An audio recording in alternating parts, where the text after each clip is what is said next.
to sit down when I do this talk, if that's okay.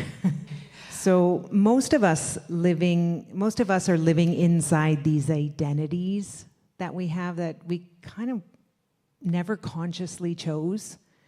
We're just walking around with these identities, and most identities didn't form before because something was wrong with us. We just created these identities to create safety in our life. And this is not going to be like a motivational talk or telling you to fix anything or anything. This is more about noticing and just being aware of what shows up as I speak. We all adapt so that we can belong. Humans just want to belong, primarily. So a lot of our adaptations are for that purpose. And they're very intelligent and very smart. We do it in a very brilliant way until they become limitations, and they sometimes can become a cage.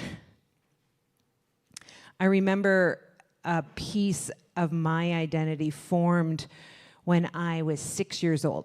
I was in grade 1, and we were learning how to write. And I had my pencil and eraser next to me, you know those big pink erasers?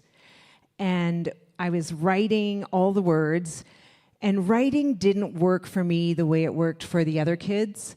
I had to see the word before I knew if it was right or not. And then I had to try writing it and looking at it, and then I'd adjust if it was right or not. So I was erasing a lot.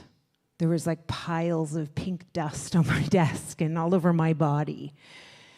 And one day, my teacher was walking down down the row, and she looked at me, and she scooped up all my erasers. She grabbed them, and she said, "Don't be lazy. Do it right the first time." And I was like, I didn't argue. I didn't say anything. I didn't try to explain anything. I just quietly sat there. And in that moment, I decided something. I was stupid. And no one else should know. So it was those two things. I was stupid, and no one else should know that I'm stupid.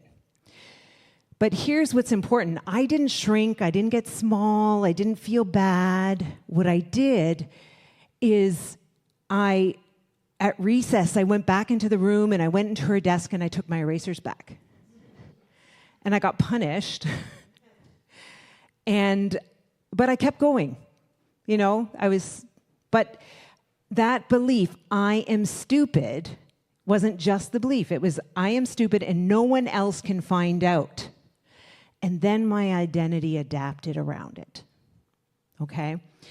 And this is how identities are formed, okay? We have a core belief that's formed kind of in an emotional intensity or a struggle. We make a core belief happen, and it's usually to keep us safe, that core belief.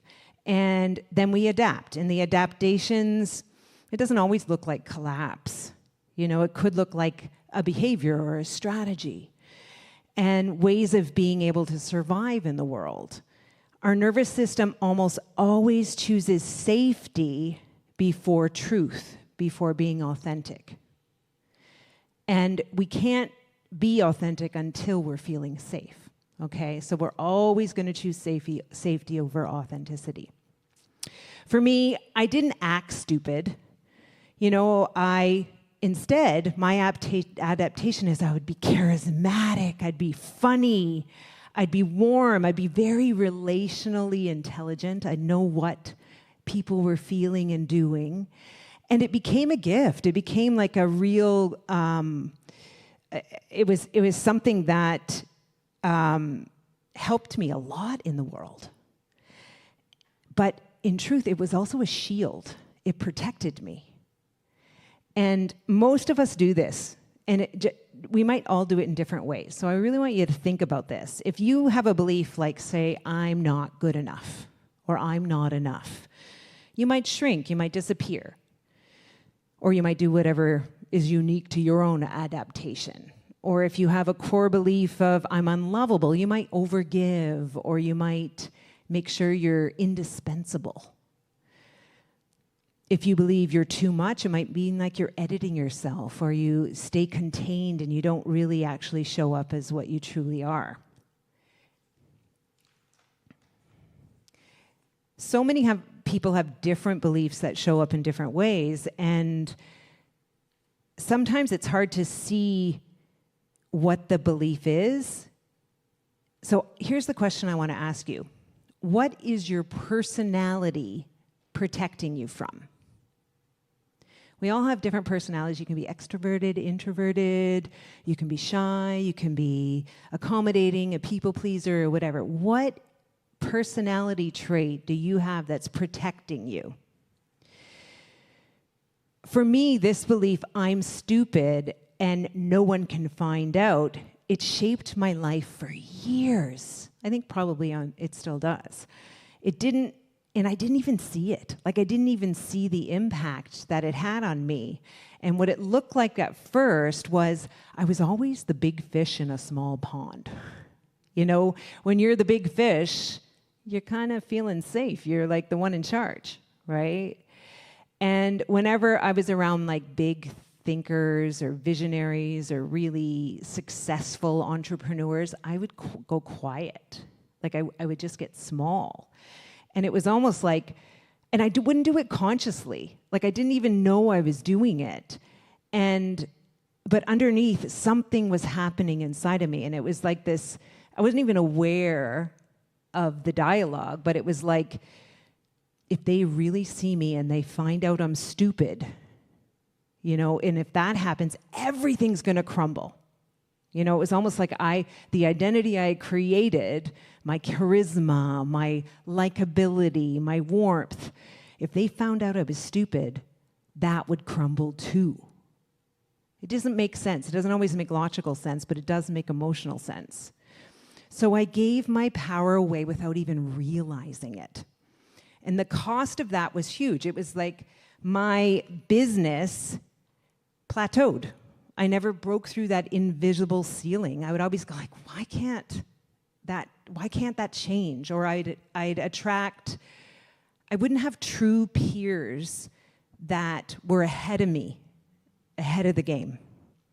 And I longed for it so much. I wanted to be in bigger rooms. I wanted to be in bigger conversations with bigger dreamers that were doing huge things in the world. And I couldn't understand why I didn't have those people in my life until I saw this. And what was protecting me was also limiting me now. You can't let go of an identity until you see how you've been using it, okay? Because the identity is like, it's a gift to you as well. It has been. The belief that I'm stupid, it wasn't true.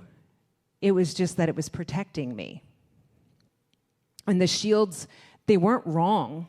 You know, my shield of charisma or relational intelligence or warmth or those kind of things. It wasn't wrong, but they were a little outdated. You know, I was using them to protect myself, and they hadn't evolved. And so this is for all of you, if you're finding that thing in your personality that you use to protect yourself, this isn't about becoming someone new. All of a sudden your identity drops and you're a completely different person. It's about loosening things that don't fit anymore and giving them some space. So for me, the identity, I am stupid and no one should know, it just didn't fit anymore. It didn't fit. So I want to leave this with you. So notice what it feels like to imagine not needing to shield. What does it feel like if you didn't have to shield? You don't have to change your story tonight. Like, that's not what it's about. Just notice what the story is running in the room. What is it running for you? Because awareness is already movement. It was like Kelby was saying. Like, as soon as you shine a light on something, it's like, oh, there's more space. I can see that. And then you start seeing it until you choose not to. But once you see it, it's kind of hard to unsee it. The self beneath your story has been there the whole time. You're not broken. you're actually brilliant. You're brilliant at keeping safety and surviving. So thank the stories. Thank the stories and the shields that you create, and ask yourself, what else is possible? What else could you step into? Thank you.